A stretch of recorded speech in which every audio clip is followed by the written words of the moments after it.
सभी को राधे राधे, जय श्री कृष्ण, हर हर महादेव। क्लास में आप सभी का स्वागत है। अगर आप चैनल पर नए आए हैं तो चैनल को सब्सक्राइब जरूर कीजिए और अपने दोस्तों तक शेयर कीजिए। चलते हैं सीधे क्लास की ओर। आज के क्लास में हम देखेंगे विजयनगर साम्राज्य को। विजयनगर साम्राज्य में के तुलु वंश की स्थापना किसने की थी? तुलु वंश के संस्थापक थे वीर नरसिंह। ठीक है, तुलु वंश की शासन अवधि पूछा जाएगा। 1505 से 1565 ईस्वी तक तुलु वंश की शासन अवधि रही।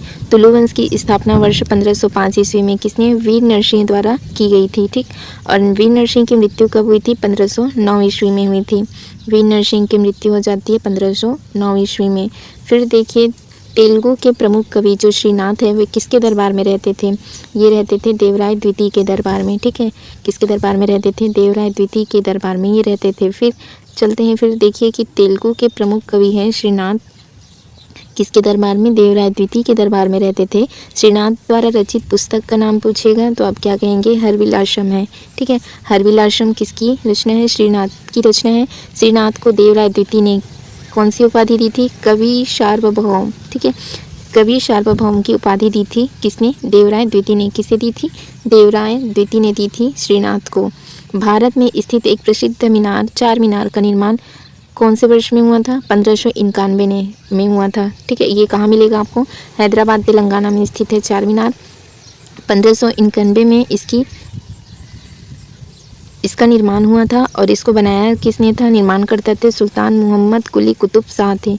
ठीक है, मोहम्मद कुली कुतुब शाह ने 1591 में चार मीनार को बनवाया था। ये मिलेगा आपको हैदराबाद तेलंगाना में। निम्नलिखित में से कौन सा किला हैदराबाद में कुतुब शाही राजवंश की प्रमुख राजधानी थी? वे था गोलकुंडा का किला। कुतुब शाही राजवंश की राजधानी गोलकुंडा का किला, ये मिलेगा हैदराबाद में। कुतुब शाही राजवंश की अवधि 1518 से कब तक रहेगी? 1687 तक। 1518 से 1687 तक कुतुब शाही राजवंश को गोलकुंडा सल्तनत के नाम से भी इसको जाना जाता है। और दक्षिण भारत में स्थित इस राजवंश पर किसका? शिया मुसलमानों का शासन था। ठीक है, इससे में किसका शासन था? शिया मुसलमानों का शासन था। अब चलते हैं बहमनी साम्राज्य की ओर। बहमनी साम्राज्य की स्थापना के समय इनकी राजधानी थी गुलबर्गा। ठीक है, इसने किसको राजधानी बनाई थी? बहमनी साम्राज्य की जब स्थापना हुई थी तो उसने गुलबर्गा को राजधानी बनाई थी। इन बहमनी साम्राज्य की स्थापना हुई थी 1347 में। ठीक है, 1347 में बहमनी साम्राज्य की स्थापना हुई थी। इनकी राजधानी थी गुलबर्गा। ठीक है, और संस्थापक था जफर खां। ठीक है, जफर खां इसके क्या थे? जफर खां इसके संस्थापक थे। जफर खां ने बहमनी साम्राज्य की स्थापना की थी 1347 ईस्वी में। जफर खां ये क्या थे? इनके संस्थापक थे और उस समय उसकी राजधानी थी गुलबर्गा। ठीक है, गुलबर्गा को उसने राजधानी बनाई थी और इसने उपाधि, ठीक है, इसकी उपाधि पूछा जाएगा तो अलाउद्दीन हसन बहमन शाह। ठीक है, अलाउद्दीन हसन बहमन शाह की इसने क्या ली थी? उपाधि ली थी। फिर देखिए, कुछ ऐतिहासिक स्रोतों में गुलबर्गा को अहमदाबाद भी कहा गया है। निम्नलिखित में से किस स्थान पर अहमद शाह अल वली बहमनी के मकबरे का निर्माण किया गया? ये किया गया था अस्तूर में। कहाँ किया गया था? अस्तूर में। हुमायूं का मकबरा है नई दिल्ली में। ठीक है, और शेरशाह सूरी का मकबरा है सासाराम बिहार में। अकबर का मकबरा मिलेगा सिकंदरा आगरा में। और जहांगीर का मकबरा है सादरा लाहौर में, लाहौर पाकिस्तान में है। ठीक है, जहांगीर का मकबरा सादरा लाहौर पाकिस्तान में। शेख सलीम चिश्ती का मकबरा फतेहपुर सिकरी में है। ख्वाजा मोइनुद्दीन चिश्ती का दरगाह है अजमेर में। बहमनी साम्राज्य की स्थापना अलाउद्दीन हसन बहमन शाह ने कब की थी? 1347 ईस्वी में। ठीक है, इसने गुलबर्गा को क्या बनाई थी और अपनी राजधानी बनाई थी? निम्नलिखित में से किस बहमनी सुल्तान ने अपनी राजधानी गुलबर्गा से बीदर स्थानांतरित कर ली थी? ठीक है, जो ये हसन शाह था, अलाउद्दीन हसन बहमन शाह था, उसने किसे? गुलबर्गा को राजधानी बनाई थी। लेकिन गुलबर्गा से कहाँ बीदर स्थानांतरित किसने की थी? तो अहमद शाह ने की थी। ठीक है, किसने की थी? अहमद शाह ने। बहमनी साम्राज्य के सुल्तान सिहाबुद्दीन अहमद शाह प्रथम ने अपनी राजधानी गुलबर्गा से कहाँ? बीदर स्थानांतरित कर ली। इनकी शासन अवधि 1422 से 1436 ईस्वी है। इनकी उदारता के कारण इसको अहमद शाह, ठीक है, अहमद शाह वली अथवा क्या कहा गया? संत अहमद भी कहते हैं। निम्नलिखित में से कौन बहमनी सुल्तान क्रूरता के लिए विख्यात था और इसलिए उसे जालिम की उपाधि मिली है? हुमायूं शाह को। ये क्या था? काफ़ी क्रूर था, इसलिए इसको जालिम भी कहा गया है। जालिम की इसे उपाधि मिली थी। किसको? हुमायूं शाह को। बहमनी सुल्तान हुमायूं शाह के शासनकाल की अवधि थी 1458 से 1461 ईस्वी तक। दक्कन के नीरो के उपनाम से ये प्रसिद्ध है। ठीक है, जो हुमायूं शाह है, सुल्तान हुमायूं शाह, इसको दक्कन के नीरो के नाम से यह प्रसिद्ध है। उपाधि मिली थी जालिम। क्यों मिली थी? क्रूर स्वभाव के कारण इसको जालिम की उपाधि मिली थी। 16वीं शताब्दी के दौरान बहमनी साम्राज्य के विघटन के परिणाम स्वरूप निम्नलिखित में से कौन सा राज्य अस्तित्व में नहीं आया था? उस समय गौर अस्तित्व में नहीं था। बहमनी साम्राज्य के विघटन के परिणाम स्वरूप 5 नए राज्यों का उदय हुआ था। एक था आदिल शाही राज्य बीजापुर में, और निजाम शाही राज्य था अहमदनगर में, और इमाद शाही राज्य था बरार में, कुतुब शाही राज्य गोलकुंडा में, बीदर शाही राज्य बीदर में। इसमें कौन सा नहीं था? गौर नहीं था। निम्नलिखित में से किसे बहमनी शासक हुमायूं शाह द्वारा व्यापारियों के प्रमुख या मलिकुत तुज्जर की उपाधि प्रदान की थी? महमूद गवां को। किसे मिली थी? महमूद गवां को। बहमनी शासक हुमायूं शाह का योग्य सेनापति कौन था? महमूद गवां था। महमूद गवां की मृत्यु हो जाती है 1482 ईस्वी में, और मृत्यु का कारण क्या था? राजद्रोह के आरोप में उसको फांसी दे दी गई थी। किसको? महमूद गवां को। महमूद गवां ने आंतरिक प्रबंधन हेतु राज्य को कितने 8 प्रांतों में विभक्त कर दिया था? महमूद गवां ने बीदर में एक क्या महाविद्यालय की स्थापना करवाई थी? बहमनी शासक हुमायूं शाह के शासन में हुई प्रत्येक सफलता का श्रेय इसके सेनापति कौन? महमूद गवां को जाता है। जो हुमायूं शाह है उसका सेनापति था महमूद गवां। ये क्या था? राजद्रोह था, और राजद्रोह के अपराध में इसको फांसी दे दी गई थी। महमूद गवां ने कितने 8 प्रांतों में विभक्त कर दिया था, और इसने क्या की थी? बीदर में एक महाविद्यालय की स्थापना करवाई थी। किसने? महमूद गवां ने। फिर देखिए, बहमनी साम्राज्य के अधीन प्रांतों को खालिस्तान द्वारा प्रशासित किया जाता है, तो वो था तरफदार। ठीक है, तरफदार के द्वारा प्रशासित किया जाता था। बहमनी साम्राज्य प्रांतों में विभक्त था। इन प्रांतों को तरफ तथा इनको प्रशासित करने वाले जो सूबेदार होते थे उसको क्या कहते थे? तरफदार कहा जाता था। बहमनी सल्तनत के तहत तरफ शब्द क्या अर्थ था? तो तरफ का अर्थ होता था प्रांत। मध्यकालीन भारत के संदर्भ में निम्नलिखित में से कौन सा आकार की दृष्टि से आरोही क्रम में सही है? तो सबसे पहले आरोही पूछा सरकार, और क्या था? सूबा। राज्य सूबा जिसको क्या कहते हैं? प्रांत में विभाजित था। प्रत्येक सूबे को अनेक इकाइयों में विभाजित किया गया। इन इकाइयों को क्या कहते थे? सरकार। और प्रत्येक सरकार को किसमें? परगने में विभाजित किया गया। परगनों के अंतर्गत कौन?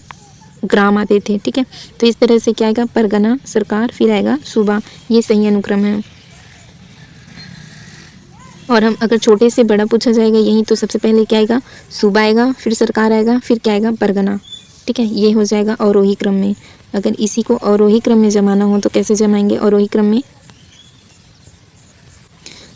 क्रम में अगर पूछा जाएगा तो कैसे जमाएंगे? सबसे पहले क्या आएगा? सूबा आएगा। ठीक है, सबसे पहले हम किसको लिखेंगे? सूबा को लिखेंगे। सूबा के बाद क्या आएगा? सूबा के बाद आएगा सरकार, सरकार के बाद फिर आएगा सूबा के बाद आएगा सरकार, इसके बाद फिर आएगा परगना। ठीक है, इसके बाद आएगा फिर परगना। इस तरह से हम क्या करेंगे? इसको विभाजित करेंगे। सूबा के बाद सरकार, सरकार के बाद आएगा परगना। फिर नेक्स्ट देखिए, निम्नलिखित में से किसने किताब ए नौरस नामक पुस्तक लिखी थी? किसने लिखी थी इसको? इब्राहिम आदिल शाह द्वितीय ने इसको लिखा था। ठीक है, किसको? किताब ए नीरस नामक पुस्तक को इब्राहिम आदिल शाह द्वितीय से संबंधित अन्य और तथ्य देखिए क्या क्या दिया है उसको। जो बीजापुर है, बीजापुर सल्तनत आदिल शाह राजवंश से संबंधित है। इनके उदार दृष्टिकोण के कारण प्रजा द्वारा जगत गुरु की उपाधि से संबोधित किया गया इसको। और निर्धनों के मित्र तथा क्या कहा गया इसको? अबला बाबा के नाम से भी प्रसिद्ध है। जो बीजापुर सल्तनत काल के जो आदिल शाह राजवंश से इसको क्या किया गया? संबोधित किया गया। और ये देखिए कि इसको क्या कहा गया? अबला बाबा के नाम से ये प्रसिद्ध हुआ। ठीक है, इसको किस नाम से संबोधित किया गया? निर्धनों के मित्र और अबला बाबा के नाम से ये प्रसिद्ध है। विजय स्तंभ किस राज्य में स्थित है? राजस्थान में। विजय स्तंभ मिलेगा आपको चित्तौड़गढ़ राजस्थान में। इसका अन्य नाम है कीर्ति स्तंभ। ठीक है, निर्माणकर्ता कौन है? मेवाड़ नरेश राणा कुंभा है। सारंगपुर युद्ध विजय के स्मारक के रूप में यह निर्मित है। फिर देखिए, भक्ति और सूफी आंदोलन। मध्यकालीन भारत की भक्ति परंपरा से संबंधित वह राजपूत राजकुमारी निम्नलिखित में से कौन थी जिसने गीत भगवान श्री कृष्ण को समर्पित थे? जिसके गीत किसको समर्पित थे? भगवान श्री कृष्ण को। वो थी मीराबाई। ठीक है, मीराबाई से संबंधित तथ्य ये देखिए, मेवाड़ के नरेश की ये पुत्री थी। मीराबाई का यह मत था कि परमात्मा से मिलन का एकमात्र साधन क्या है, प्रेम भक्ति है।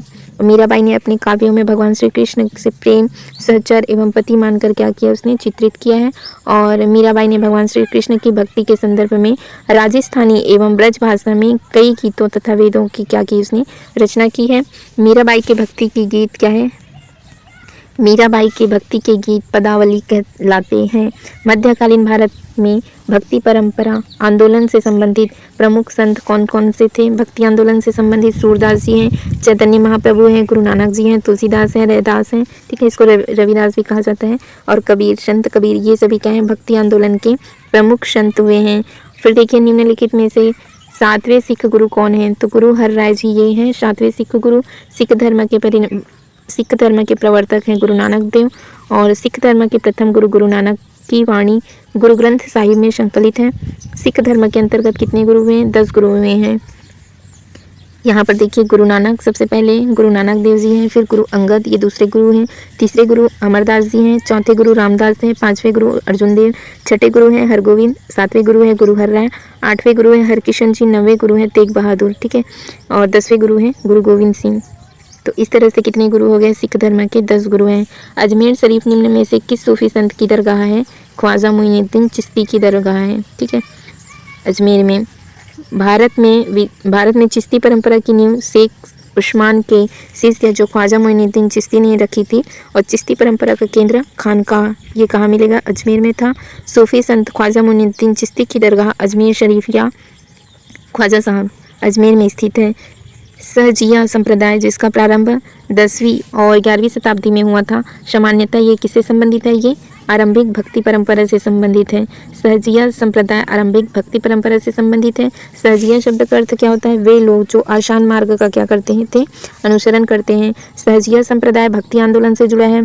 चैतन्य महाप्रभु जैसे कि भक्ति संतों ने और इनके जो अनुयायी हैं उन्होंने सहजिया संप्रदाय को क्या किया? लोकप्रिय बनाया और लोकप्रिय बनाने में अपना महत्वपूर्ण योगदान दिए थे। नेक्स्ट हम आगे कल से कंटिन्यू करेंगे। आज की क्लास यहीं रखते हैं। Thank you friends, thank you all.